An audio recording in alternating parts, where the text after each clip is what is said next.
Jawa, Kediri, Jawa Timur. Dulu Sang Maharesi ini mensiarkan ajaran agama Hindu di negeri Majapahit. Kenapa Majapahit? Karena zaman itu Indonesia belum ada. Tetapi Sang Maharesi tidak tenang dan tidak nyaman mensiarkan Hindu di sana karena banyak orang suci membawa agama baru bernama agama Islam yang dibawa oleh Wali Songo, sehingga Sang Maharesi bergeser ke arah timur.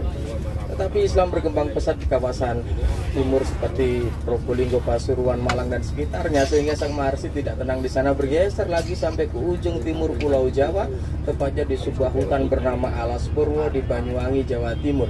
Dan di sana Sang Maharesi bermeditasi dan bertapa. Di dalam pertapaannya melihat sinar datangnya dari langit turun ke pulau kami, dan Sang Maharesi adalah orang yang ahli tafsir. Dia menafsirkan bahwasanya kejayaan agama Hindu nantinya akan ada di pulau ini.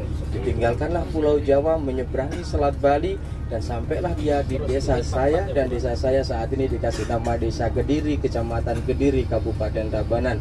Kenapa desa saya dikasih nama Desa Kediri? Karena kami menghormati seorang Maharesi berasal dari Kerajaan Daha di Kediri, Jawa Timur.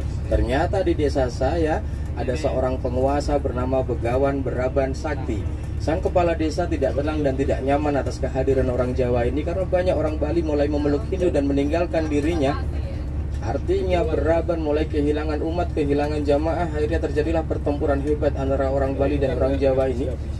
Tetapi Beraban kalah.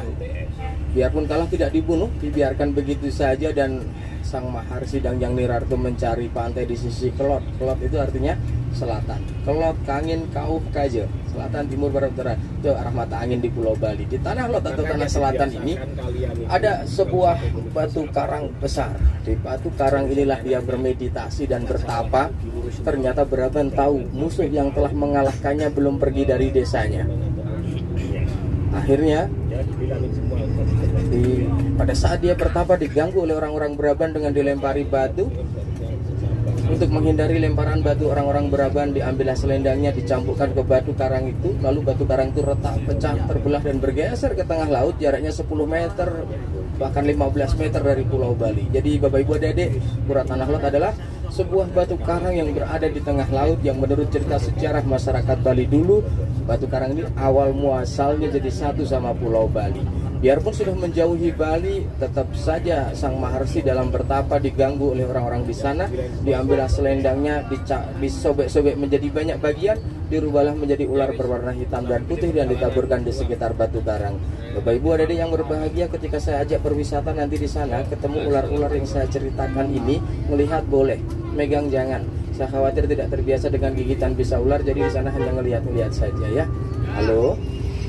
Oke, kemudian pada saat itu masih juga diganggu oleh orang-orang di sini.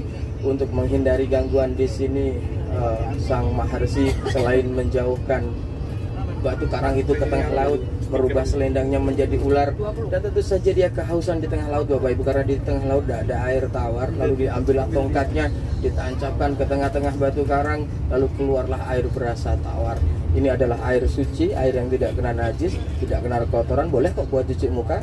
Artinya kalau adik-adik nanti ingin mencicipi air tawar di tengah laut, silahkan. Tapi lihat kondisi air laut, kalau pasang jangan dipaksakan berenang ke tengah laut, tapi kalau surut bolehlah jalan kaki ke sana kalau ingin tahu rasanya air tawar di tengah laut. Air yang bisa buat cuci muka, bisa membuat wajah semakin cerah, bisa mengurangi keriput, bisa nampak 2 tahun jauh lebih muda, yang cantik bisa jauh lebih cantik, yang jelek ya tetap jelek. Kecuali operasi baru bisa. Proses pecahnya batu karang menjadi 2, proses berubahnya selendang menjadi ular, proses keluarnya air suci di tengah laut ini disaksikan orang-orang Beraban. Mereka takut dan takjub melihat kesaktian Sang Maharesi ini, langsung meminta maaf dan menjadi pengikut setia ajaran agama Hindu. Inilah asal muasal sejarah datangnya agama Hindu di Pulau Bali, disempurnakan oleh orang berasal dari Kerajaan Daha di Kediri, Jawa Timur di tahun 1300-an abad ke-13, bersamaan dengan syiar Islam para wali Allah, yaitu Wali Songo ketika mensiarkan Islam di Pulau Jawa. Dan kemarin saya yakin Bapak Ibu adik-adik sudah diceritakan sejarah tentang adat budaya Bali sudah ya. Nah, orang Bali mengurus mayat sudah Bapak Ibu ya. Sudah. Orang Bali menikah sudah Bapak Ibu ya. Karena semuanya sudah diceritakan, jadi tidak perlu ada yang saya ceritakan. Kalau gitu saya duduk manis saja. Bapak Ibu silahkan menikmati. Jangan Bu, tidak dikaji nanti.